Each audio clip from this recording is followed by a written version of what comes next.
This is the White Coat Investor Podcast, Milestones to Millionaire, celebrating stories of success along the journey to financial freedom.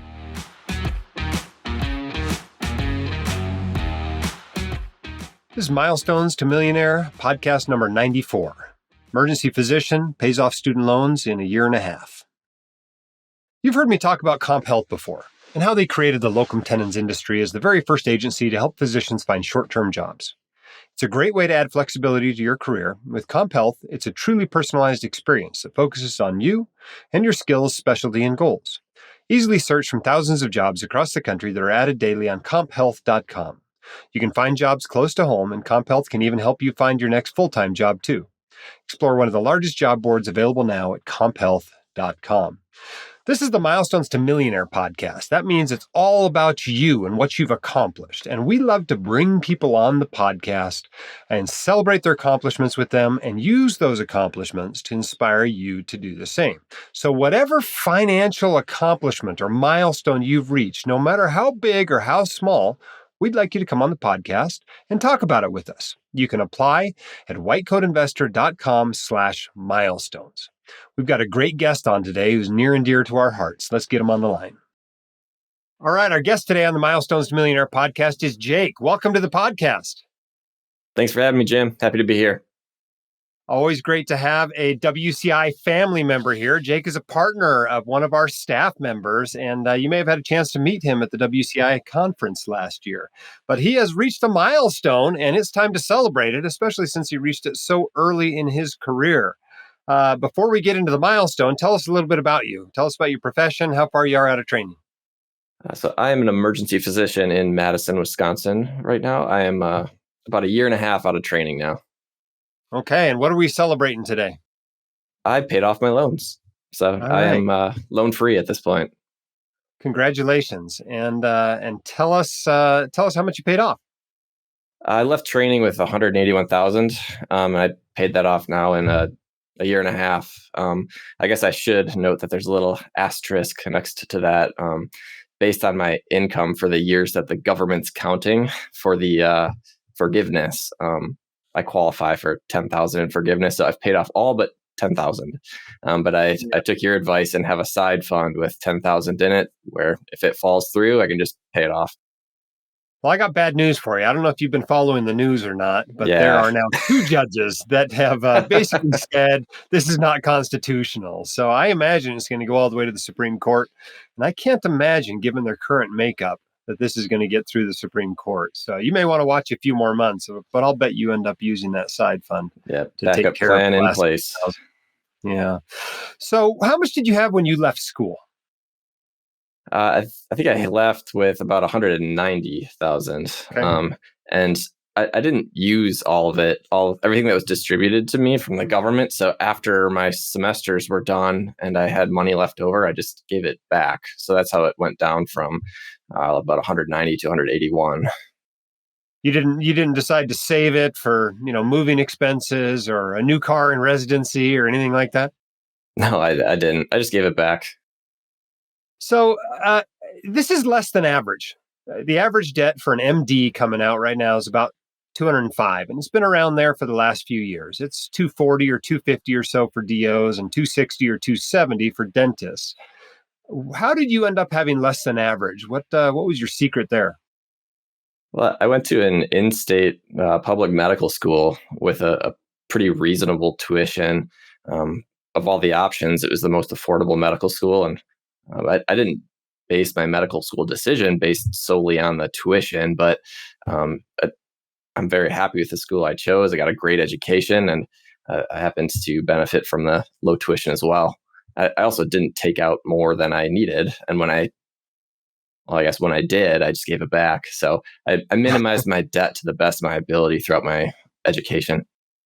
Did you have some other source of income? Did you save up a bunch of money beforehand? Did your parents help you? Did you work during medical school? Or did you literally borrow the entire cost of your education and all of your living expenses for 4 years?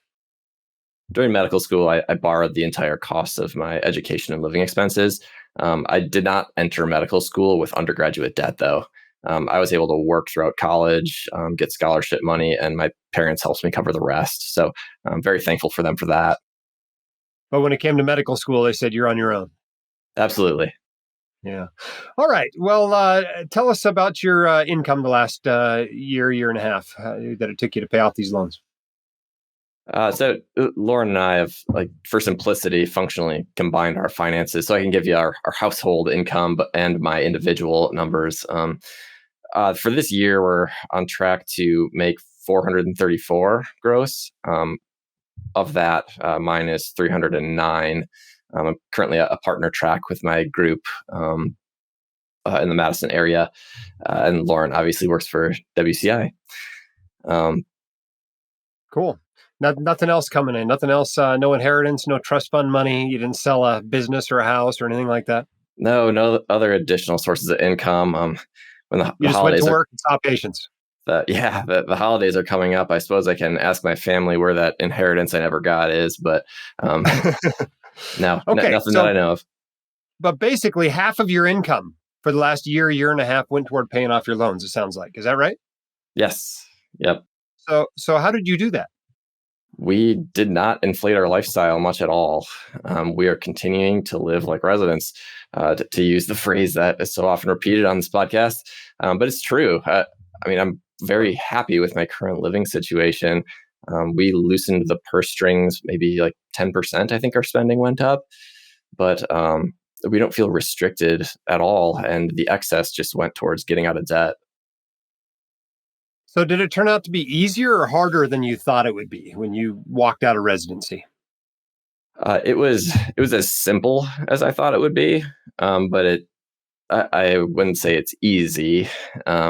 There's certainly temptation to buy a new car and trade in that junker 2003 Corolla I've been driving around since 2006. But it's running perfectly fine, and I guess I don't value cars, so uh, I didn't really feel the need to spend on that. Um, we really got into budgeting too, and I found that to be a pretty liberating process. Before I took the White Coat Investor course, actually, budgeting was sort of a dreaded word that I hated doing every month because it felt restrictive and almost punishing. But we got a software called You Need a Budget, and every month it's kind of fun. You get to take the money you have and give every dollar a job, and the excess I got to see every month just go towards my loans, and that was motivating for the next month to not so much restrict my spending, but be mindful of only spending on things that bring us joy. So what was the biggest sacrifice you felt like you made over the last year and a half by sending half your income to your student loan lender? I really don't feel like I sacrificed much of anything, to be honest. This has been like the best year of my life. I feel like I'm working less. I'm getting paid more than I was as a resident. I'm now out of debt, and I don't feel like I had to restrict my quality of life whatsoever. I wish I had a better answer for you there, but I don't think I sacrificed anything. Well, that's beautiful because that's the best way to do it. And you know what? That's kind of the message I tell people is you really don't have to make a huge sacrifice given your high income. You just have to do a few things right and all of a sudden you're winning with money. So, okay, well, what now? I mean, what you basically you went crazy intense on these student loans for the last year and a half, and now you've got this high income and no payments, at least student loan payments. What are you going to do with that income now? Well, I think now I can trade in that 2003 junker Corolla I've been driving around, and not so much because I value cars, but because I just need reliable transportation to get to work. So I'll probably get a car in the next 6 months. Hopefully, I have a better time with that than you with that truck you ordered. Um, Yeah, good luck with that. I just got mine delayed another 8 months, so it might be 20 months for me to get a truck. oh Lord. After getting reliable transportation, we'll probably start a taxable account. Currently, all of our savings are in tax advantaged accounts. So once we maximize all those benefits, we'll probably start saving in a taxable account. And Lauren and I are going to take the real estate course and see how that might fit into our portfolio. I'm completely ignorant into that space right now. So I just want to learn more and perhaps direct some of our savings into that. Awesome.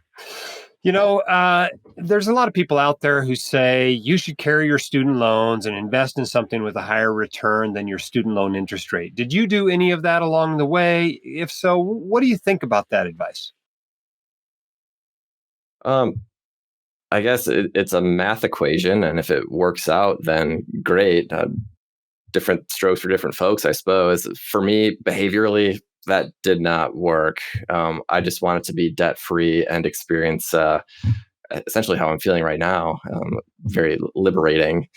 Um, but I guess, long story short, the math works out if you can invest at a higher rate than your loans are at. But I was perfectly comfortable just paying off my loans at 6%, which is what they were essentially all at, getting out of debt and feeling great like I am right now. Behaviorally, that strategy just wasn't for me.